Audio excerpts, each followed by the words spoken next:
Bonjour à tout le monde ce matin. Que Dieu soit avec chacun de nous. Amen. Gloire à Dieu. Amen. Nous sommes vivants parce que notre Dieu est aussi vivant. Amen. Même si tu n'es plus sur la terre, tu es toujours vivant parce que l'autre côté là-bas, la vie continue pour toi. Amen. Aujourd'hui, parlons un peu de nos projets. Amen. Amen. Parlons un peu de tes projets. Parlons un peu de ce que tu attends de la part de l'Éternel. Parlons un peu de ce que tu veux voir la main de Dieu réaliser pour toi. Ici, Dieu est puissant. Ici, Dieu réalise. Ici, Dieu protège. Ici, Dieu accorde. Ici, Dieu donne. Ici, Dieu fait. Amen. Amen. Mais en même temps que Dieu fait, Dieu ne voudrait pas que tu sois derrière lui parce qu'il fait. Dieu ne voudrait pas que tu sois derrière lui parce qu'il te donne. Dieu ne voudrait pas que tu sois derrière lui à cause de sa poche seulement. Amen. Amen. Dans tous ceux qui suivaient Jésus, il y a un groupe, eux ils sont là parce qu'il y a du pain qui va multiplier, il y a des poissons qui vont multiplier. Il y a d'autres aussi qui le suivaient parce qu'ils savent que il va guérir un malade quelque part là-bas.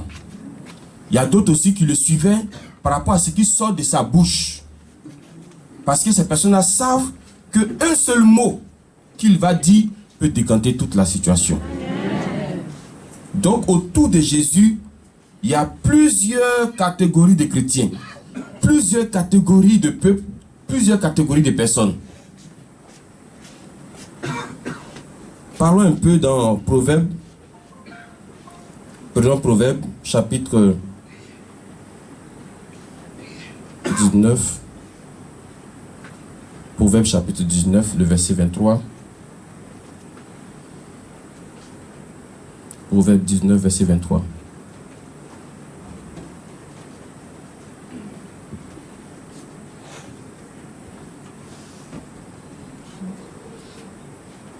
Ou du moins Proverbe 19, 21. Voilà, verset 21.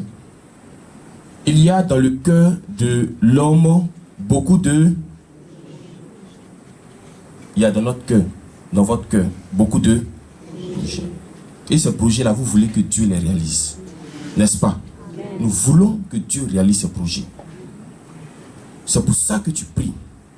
C'est pour ça que certains jeûnent. C'est pour ça que d'autres courent. C'est pour ça que d'autres ne tombent pas la nuit, se réveillent de minuit jusqu'à 4 h du matin. Amen. Amen. Mais quand tu continues là, la Bible dit, il y a une virgule qui est là après le projet là. Mais c'est le dessein de l'Éternel qui s'accomplit. On ne dit pas ici que Dieu va accomplir tous tes projets. Il peut accomplir, mais il peut ne pas aussi accomplir. Nous, on ne s'attend pas aux deux choses. On s'attend à un seulement. Qu'il accomplisse, qu'il réalise, qu'il fasse. Dans Matthieu chapitre 4, la Bible dit que Jésus allait jeûner. À quel moment le diable est venu vers lui? Pour ceux qui... À quel moment le diable est venu? Quand il a eu faim. Quand il a eu faim. Pourquoi le diable a attendu qu'il ait faim avant de venir? Parce qu'il sait que quand tu as faim, tu n'as plus d'oreilles. Quand tu as faim, tu n'as plus de tête pour autre chose. Donc il peut te tenter facilement par là où tu veux manger. Il peut te tenter facilement par là où tu mets ton cœur. C'est pourquoi la Bible peut dire encore dans Proverbe que veille sur ton cœur plus que toute autre chose. Parce que là où tu vas mettre ton cœur, là, c'est là-bas que le diable peut venir. Donc Dieu m'a simplifié un peu. Il dit, bon, mes enfants, s'il vous plaît, cherchez premièrement le royaume des cieux. Je sais pourquoi je vous dis ça. Vous voyez, non? À cause de ça, parce qu'il sait que où tu vas mettre ton cœur en premier, c'est là-bas qu'il va venir. Donc, nous avons beaucoup de projets. C'est vrai. Mais sache simplement ce matin que c'est le dessein de l'Éternel qui se réalise pour toi. Amen. Quand on voit certaines personnes fâchées contre Dieu parce qu'on n'a pas eu son concours, tu es malheureux. Tu es le plus malheureux. Quand on voit certaines personnes fâchées contre Dieu parce que celui qui te doit n'a pas encore payé ton argent, tu es le plus malheureux. Quand on voit certaines personnes fâchées parce que la famille t'a abandonné, tu es le plus malheureux. Tu ne ressembles même pas à Joseph. Tu ne ressembles pas à David. Tu ne ressembles pas à Daniel. Tu ne ressembles pas à Job. Tu ne ressembles à personne même. Peut-être toi tu as ressemblé aux chrétiens qui vont venir après. Amen. Mais alors que si ta foi demeure solide malgré que ta famille quitte derrière toi, au moins tu ressembles à Joseph. Gloire à Dieu. Amen. Vous avez beaucoup de projets dans votre... Il y a projet de mariage, projet de voyage, projet d'argent, projet de quoi encore. Souvent tu as oublié mettre tes projets là. Il y a d'autres projets même, c'est après tu vas te rappeler. Tellement c'est beaucoup. Et à cause de ces projets là on court. Mais on ne se dit pas que c'est le dessein de l'Éternel qui peut s'accomplir. Gloire à Dieu. C'est pas mauvais les projets. Mais dites-vous que dans tous les projets que vous avez là, Dieu n'est pas obligé de tout réaliser. Il peut laisser certains projets. Et puis tu peux prier même pour quelque chose, puis tu vas faire autre chose. Mais autre chose qu'il fait là, c'est pas inutile. C'est aussi pour ton bien. Gloire à Dieu. Amen. Quand Jésus a eu faim, c'est là le diable est venu. Parce qu'il sait que son cœur était sur la nourriture. Où tu mets ton cœur, le diable va venir. C'est pourquoi mets ton cœur sur Dieu d'abord. Si les autres t'ont abandonné, puis Dieu ne t'a pas abandonné, ça c'est l'essentiel. Si tu n'as pas encore eu d'argent, mais que tu sens que Dieu est avec toi, c'est bon. Vous voyez Lazare, il est mort pauvre. Pauvre, très pauvre même. Mais il allait où à la fin? Au ciel. C'est comme si Dieu vous posait la question. Est-ce que vous voulez être à la place de Lazare ou à la place du riche homme? Vous n'allez pas choisir la position du riche homme après avoir écouté l'histoire. Mais est-ce que si tu étais en leur temps là, toi tu allais prendre position de Lazare?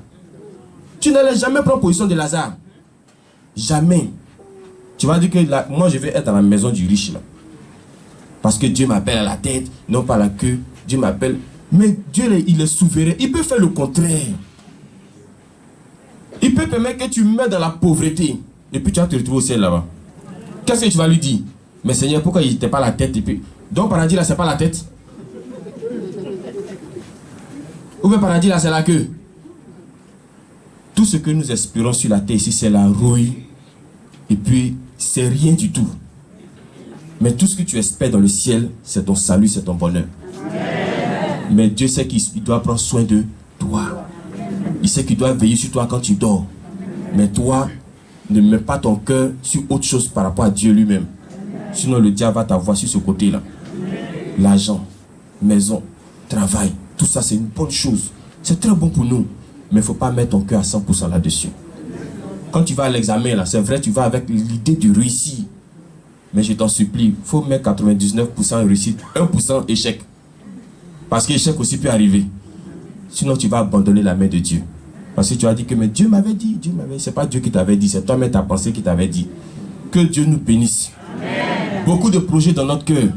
Mais c'est le dessein de l'Éternel. Il ne faut jamais oublier ça. Amen. De sorte à ce que si Dieu n'a pas encore réalisé ton mariage, tu ne l'abandonnes pas. Amen. Tu ne peux pas appeler pour dire que ma fille n'a pas eu son concours, mon fils n'a pas eu son concours, moi je laisse votre Dieu là. Mais tu laisses ce Dieu là, les autres vont profiter pour partir. Je n'ai pas encore eu mon argent, donc moi je laisse votre... Il faut laisser, il y a 19 personnes qui arrivent derrière. Dieu nous bénisse. Amen.